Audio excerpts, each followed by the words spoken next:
Good morning, everybody. Welcome to the Enneagram Mom interviews. We are, let's see here. I don't even know. We are on episode 4 or 5. I've lost track. So before we get started, today's episode is with an Enneagram 1, which is a perfectionist or a reformer.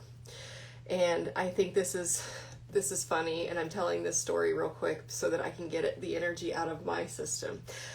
In the pursuit, and I'm an 8, so perfectionism is it's not really the thing that I focus on, but in the pursuit to try to make my background as presentable as possible, I proceeded to dump an entire succulent plant all over this back area at 8:59, so 1 minute before.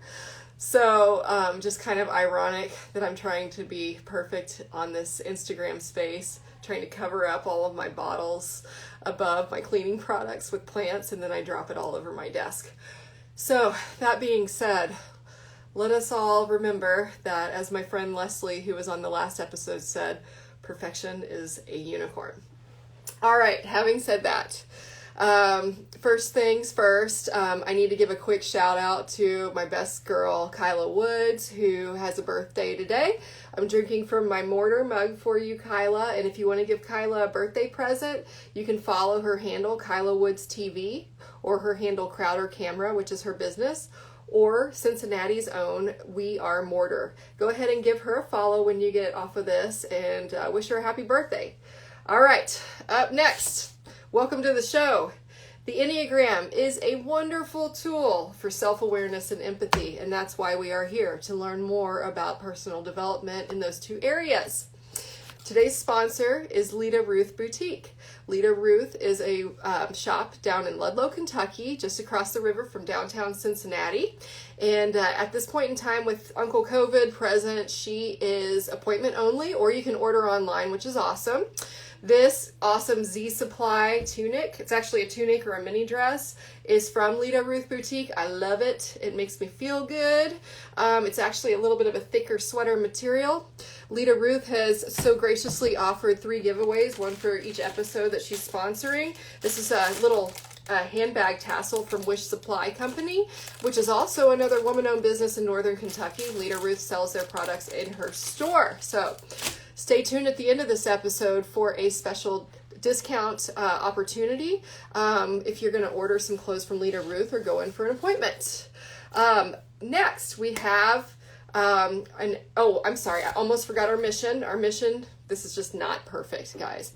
Our mission is to amplify moms' voices by telling our stories, honoring our differences, and offering useful tips from our specific Enneagram strengths that will help all moms and parents. With that being said, let me welcome Ashley Eftink. Ashley is the mother of 2 young children out of St. Louis, and I'm really excited to have her on today. She's an Enneagram 1, Wing 9. So Ashley, I'm going to bring you on now.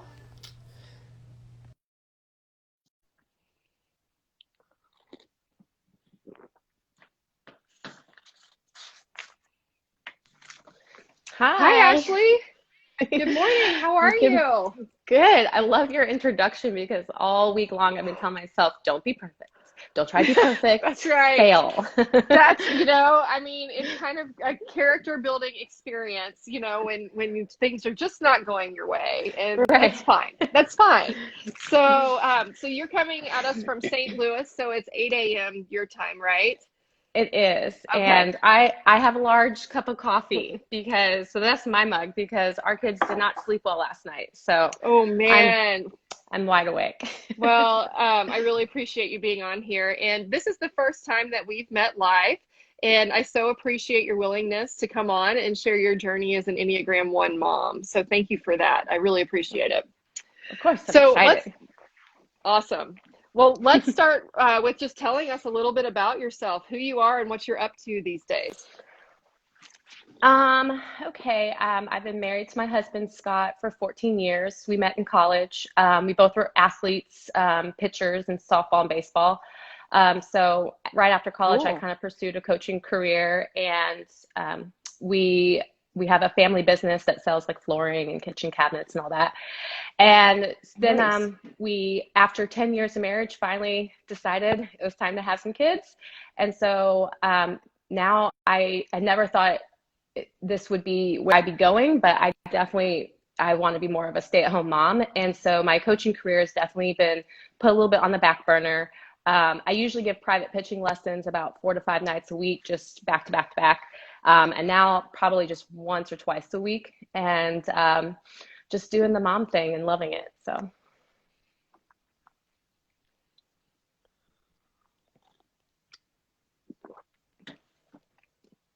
It paused for a second. How's your reception? Oh, I think mine is good. I'm so sorry. I'm trying. Okay. I tried to pick the perfect No, place in you the didn't. house. You're good. You're good. It's not that. Instagram technologies can have demons sometimes. I got most of that. So to recap, so you both were college athletes and you met 14 years ago, and baseball and softball. So both in the baseball athletic spectrum, and now Yeah. and then you coached softball, right? For it's up Mm-hmm. until you had kids, switched to stay-at-home parenthood, but coach Mm-hmm. now on pitching, right? Awesome. So Yeah. one thing I would say is I I've think always, coaching is a yeah, I've always given pitching lessons. That's been coaching my thing. wonderful avenue for an Enneagram. Mm-hmm. Primary motivation is to be good.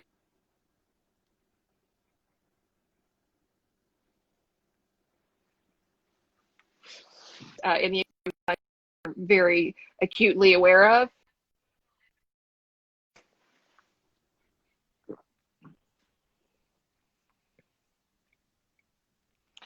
All right, Sorry, Ashley, hold hang on. I'm on. going to try. No, yep, me too. Hang on, guys. Hang on, audience. We're gonna kind of reset this. Hopefully. Hi, there's my I'm fish. trying to turn off my. That's not what I meant to do. I'm trying to make it only Wi-Fi. Okay. Is that better? Okay. I hope that is. Sorry. It is so far. Yes. All right. So this is a good exercise for an Enneagram 1 right here. No. All right. So thank you for that. Thank you for sharing that. And so, do you feel like, I know I kind of commented on coaching an Enneagram 1, but do you feel like these activities speak to your Enneagram archetype? And before you answer that, there's something really interesting you shared about with yourself on your bio that I'd love for you to go in further with, and that is that you love to hunt. Can you talk about that before we answer this question? Oh my goodness. I think this is really unique and cool. My sister-in-law, she once said to me, she was like, "You're an enigma," because like I have my nails done, I wear pearl earrings, but then like I'll go to Texas and hunt wild boars, and she's like, I don't. She always tease me about that. But I was raised in a family that is very anti-gun, and like I wasn't even allowed to say shotgun to get into a car. So my husband got into hunting in college, and after college, I didn't have really like a hobby, a sport. And so my mom raised me to really be like, anything boys can do, you can do. And when my husband like brought me to deer camp, and all these guys were kind of like, girls don't hunt kind of thing. Well, then I was like, I'm gonna hunt, and I end up getting really into it, and we eat everything that we kill, and it's just really awesome. It's a personal sport to some extent. It's me alone in the stand, and so I really love it. And my husband and I both go every weekend in the fall, and so that's really cool. And so that's awesome that you eat everything you kill. And is it primarily gun, or do you do bow and arrow? Like what kind of hunting do you do? Yeah, for deer season, I do archery until rifle. Nice. Usually I like to get most of my deer with bow and arrow, because I don't, even though we own guns, I think it's just how I was raised. So, and then in like Texas, like my husband would wrestle, and then I would use a knife.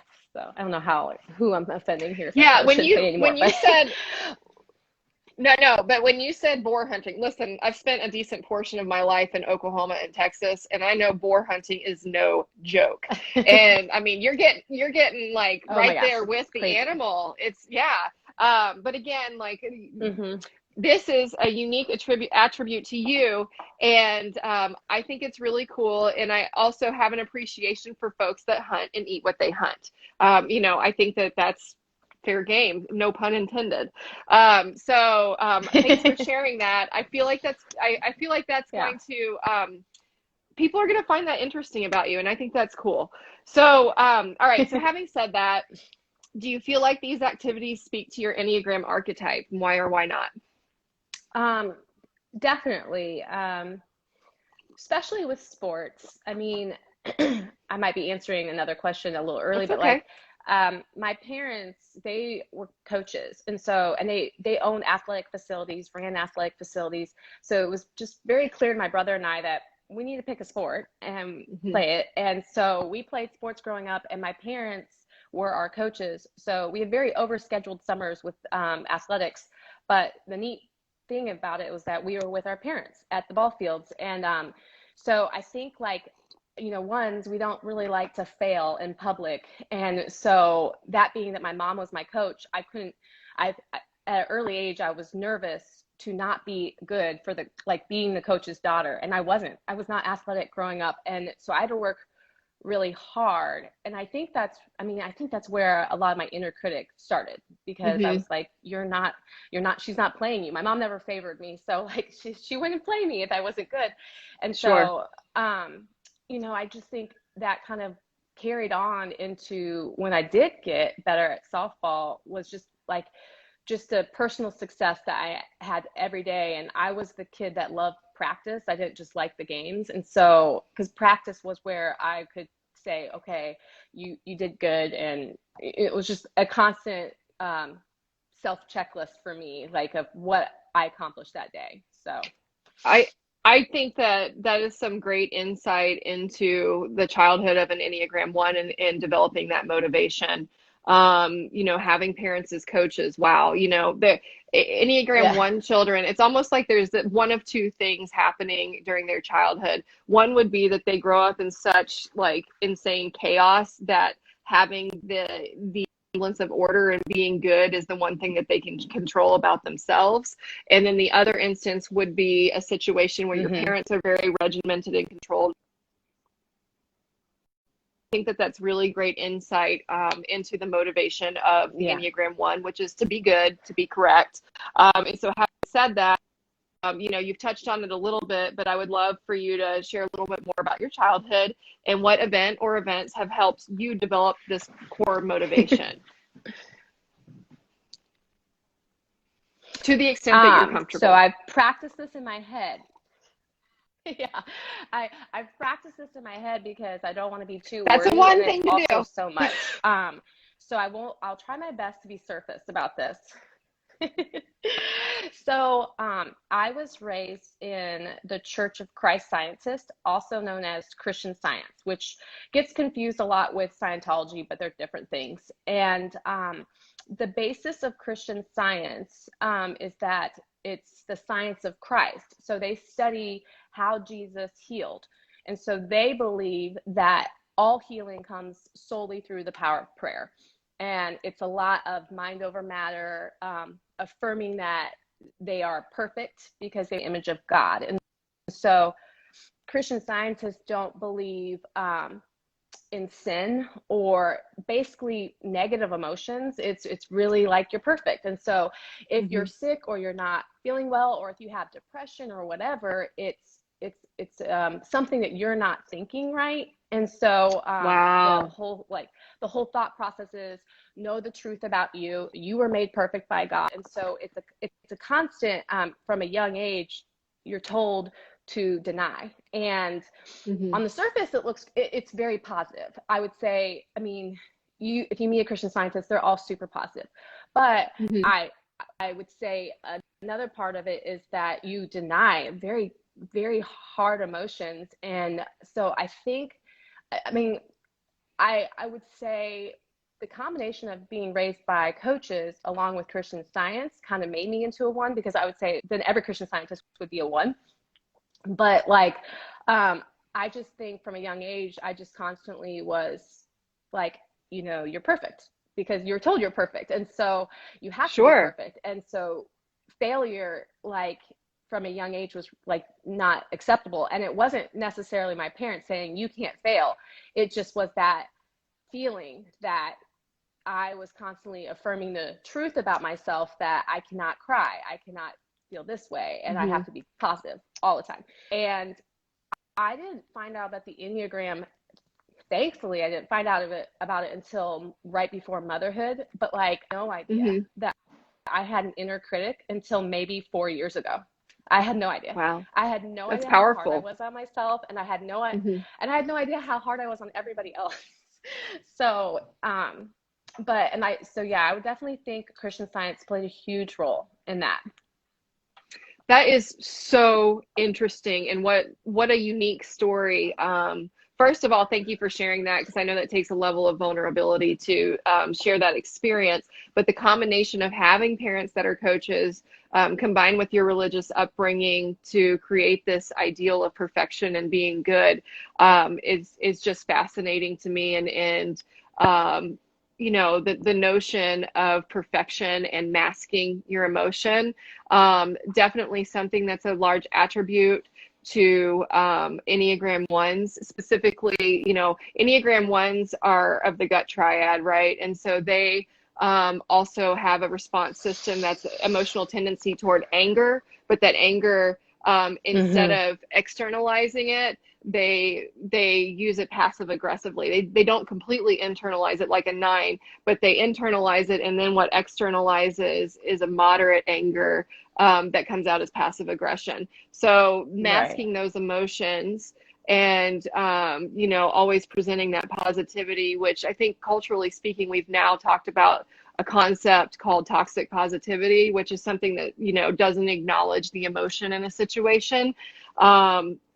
Can really speak to that experience, and not to critique a religion, because I certainly don't want to go down that path, because I don't know much about it, but just to say that all of these things that you said are incredibly powerful and speak to understanding and empathizing with an Enneagram 1 in their experiences and how their motivation is developed. So thank you for sharing that powerful information. I really appreciate that. So having said that, I'd love to know how the Enneagram has helped you in motherhood. You know, I don't know what it is with daughters, but there's something about with my daughter that I just want to make sure that I've set her up for life the right way, and that like she is a happy human. I don't know what it is. It's like I feel like the pressures of the world being a woman is just so much.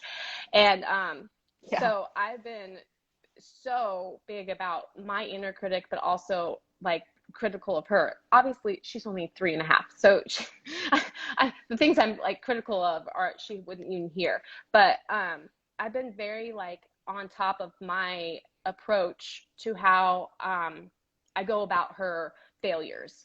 And I don't know, it's like I just want to make sure she knows it's okay to just be a mess.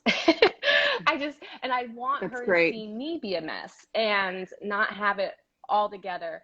And I also, like I said, I found out about the Enneagram right before motherhood. And, you know, I had my daughter, and then in between my daughter and my son, we miscarried on Thanksgiving. We had the gender cake and everything, and we were going to show it. Yeah, so we were going to show it to our family, and I found out that morning. And like you were talking about the gut triad, like the first thing I did was go to anger. It took me maybe like 10 days, and then I all of a sudden just cried out of nowhere. But what I learned from that experience was that Enneagram reveals to me all these different qualities that I have been keeping in, and personality traits rather. And my biggest rule now is to be transparent, especially on social media. And so I want to be transparent about miscarriages. I want to be transparent about like dark days and you know, when you just really are struggling. I had a conversation with my parents after I had my son. I wasn't sleeping. The kids weren't sleeping. I was just struggling. And mind you, they're still in Christian Science. They are still practicing. And so they don't use the verbiage that I would use. So like I came to them and I was like, I'm just drowning. I'm really struggling. And I was trying to be as transparent as possible. And they were like this, and they're not mean people. They just were just like, so then the next day I came back to them and I said, you know, I was like crying and opening up to you guys and telling you how hard I'm having it. And they were like, well, you always just seem like you have it all together, Ashley, and that you don't need help. And so I've learned through my number that I come off as I don't need help because I have it all together. And so I'm trying my best to show that I do not have it all together. And I would like a village to help me. And I think my oneness has pushed people away. So I think it's helped me in motherhood to go, come on, everyone, help me. I love that. Wow. I think that's so great. And the amount of self-awareness you've developed from this tool, just really using it the right way and making yourself vulnerable, which is extremely hard for a one. But, you know, I think that message speaks to across the board to women, right? We all, you know, ones especially, but we all try to do it ourselves. And if nothing else, the pandemic certainly has, brought to light the fact that we take on too much and now society just expects us to. And then, and, you know, what's happening, you know, with moms that work full time, with women who maybe they don't have kids, but they're the primary caregivers of their parents, and you know, they're also working a job, and you know, every aspect of womanhood in this society has been challenged during this pandemic because the curtains have been pulled back. And so I love the advice of being open and honest about setting expectations that you need help and you need grace, and that you aren't perfect, and that even if you come off that way, just know that you're human, and that you always need help. Like we all need help in some way, shape, or form. And when we don't, it's a great opportunity to give it. You know, it's just an energy exchange. So I love that. Thank you. And so with that being said, you know, are there any particular Enneagram 1 strengths, parenting secrets or tips or tricks that you could share with us that might help us non-ones and ones make our lives a little easier, especially with the littles? I've got plenty of littles. I have a gaggle of littles. So please share. Oh gosh. You know, ones, we're all about systems. So everything I do is a system, and it's very consistent and routine, which I've been practicing not having a routine to some extent to be okay with not being so rigid.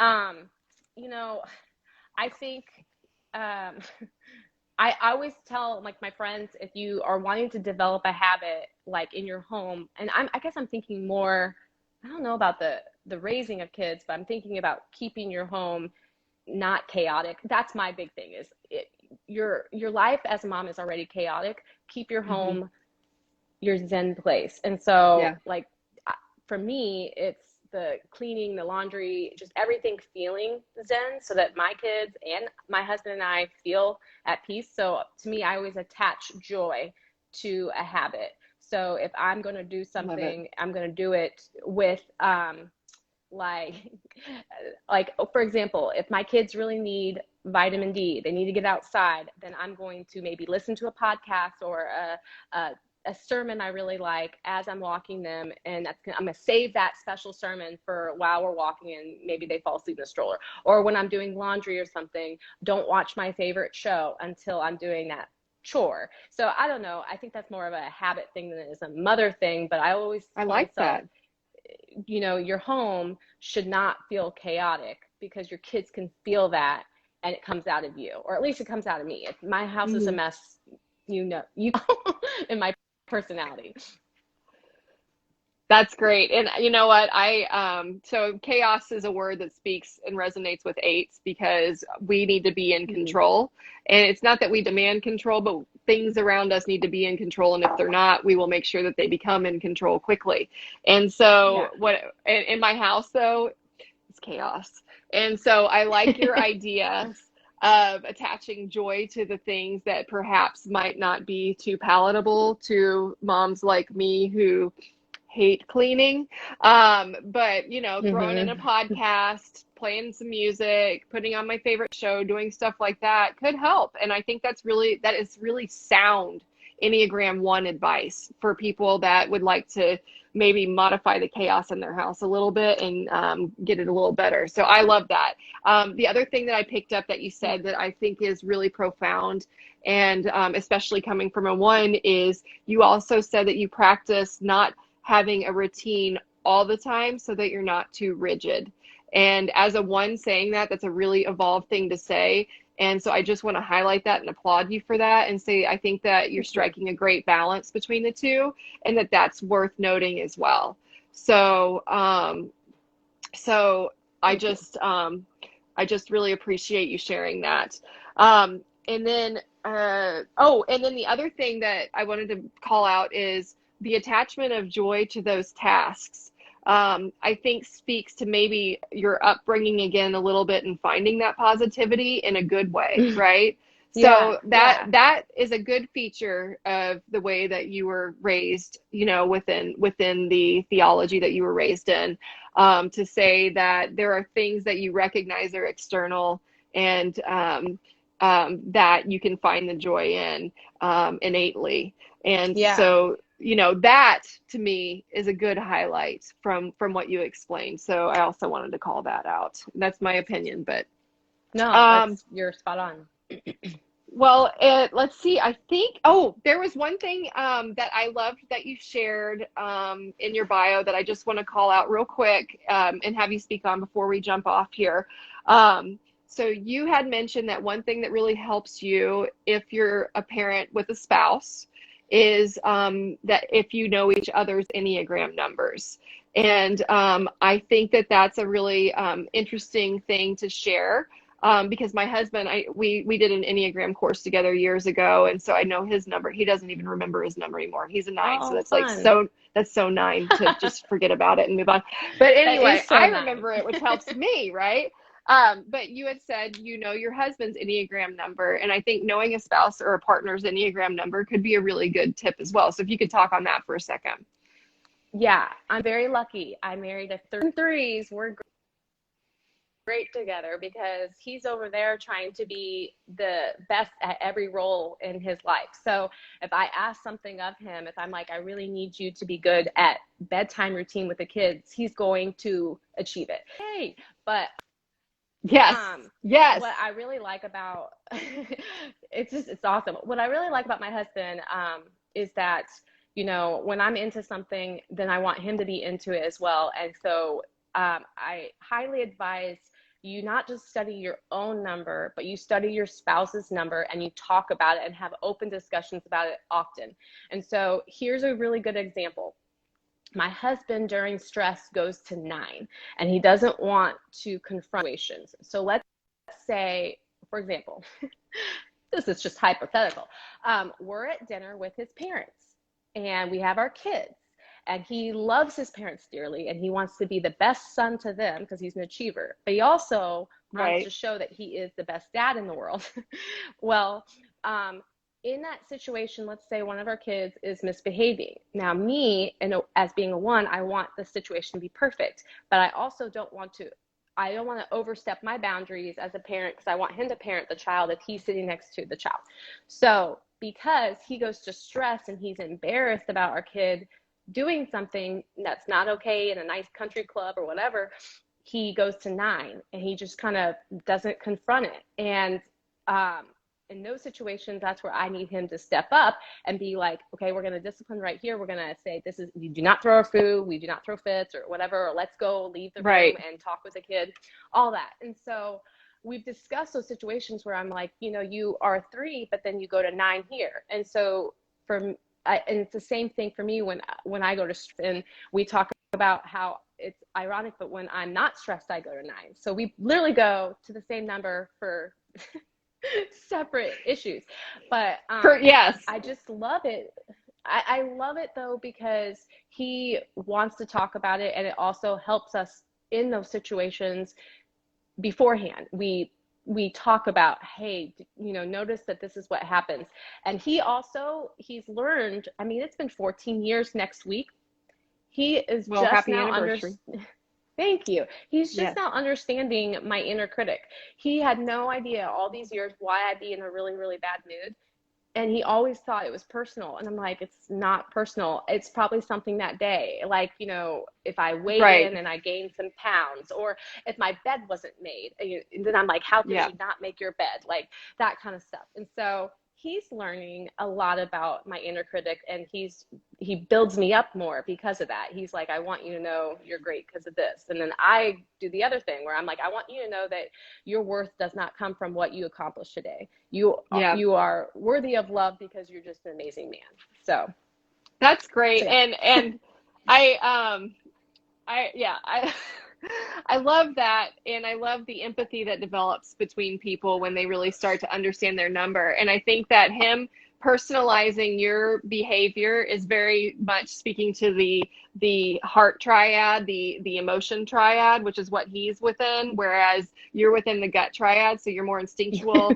So his interpretation is more emotional, whereas yours is just more responsive, and you're responding to your inner critic. And Right. so I think that, I think that dynamic's really interesting as well. I can see a 1 and a 3 being a pretty solid combo, very complementary of each other.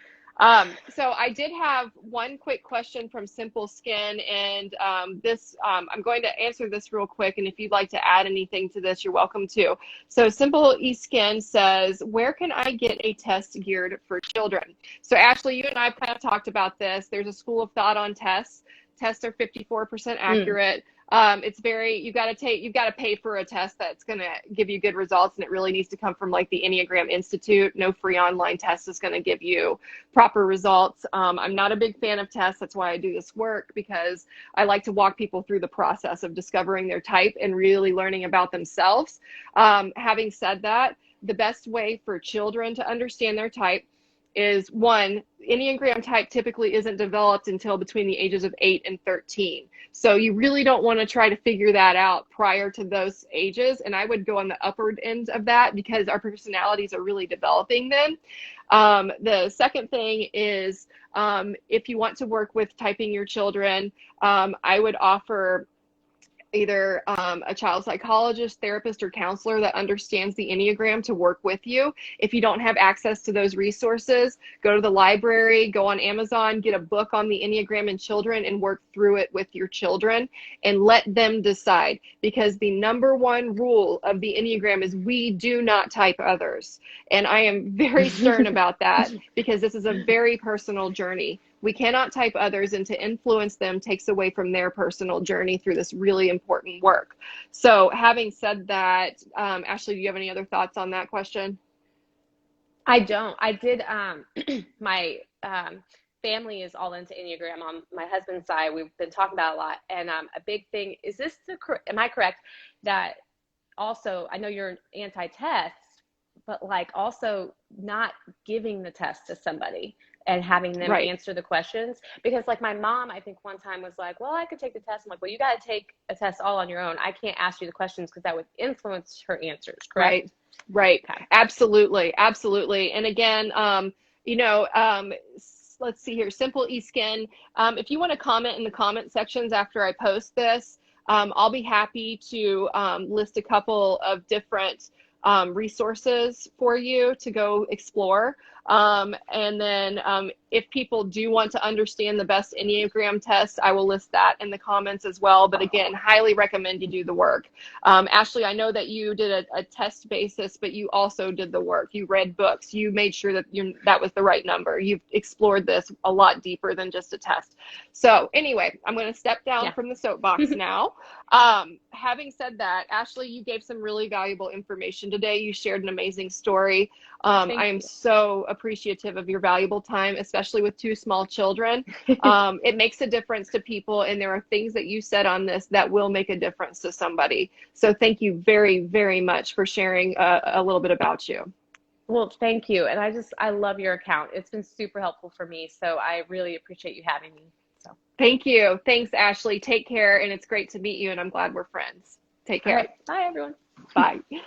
All right, everybody. So that is the end of today's episode. And the first thing I want to do again is thank Ashley, our Enneagram 1 Wing 9, who is just, was a fantastic interview. And God willing, I hope that all the technology gods let us have that interview record properly and post properly, because she has an amazing story. And it's just really fascinating to hear what creates the motivation of an Enneagram 1. So thank you again to Ashley Eftink of St. Louis, Missouri, Enneagram 1 Wing 9. The second thing I would like to share is we have a very special episode on Friday, October 2nd at 9 a.m. Eastern Time, and that is Jennifer Heindel and Karen Bamer. We have a mother-daughter combo. First of all, can I just tell you, it's really hard to find an Enneagram 5, okay? Especially a woman, especially a mom that is willing to come on and do this. So Karen has graced us. Karen is an Enneagram 5 with her presence on Friday morning, and she is Jennifer's mom. Jennifer is an Enneagram 9. She's got three children. She had a bonus baby like me. 3 children, 2 in middle and high school, and 1 that is in kindergarten this year. So we're going to have a great conversation with a 5 and a 9 on Friday. I hope you'll tune in for that. And they really know the Enneagram, so you're going to get a lot of sage discussion from that. Last is, again, a huge thank you to Lita Ruth Boutique. Just a reminder that we have a giveaway here. So if you've commented, I will announce the person that commented on this that I've selected to win this prize, this Wish Supply Company tassel.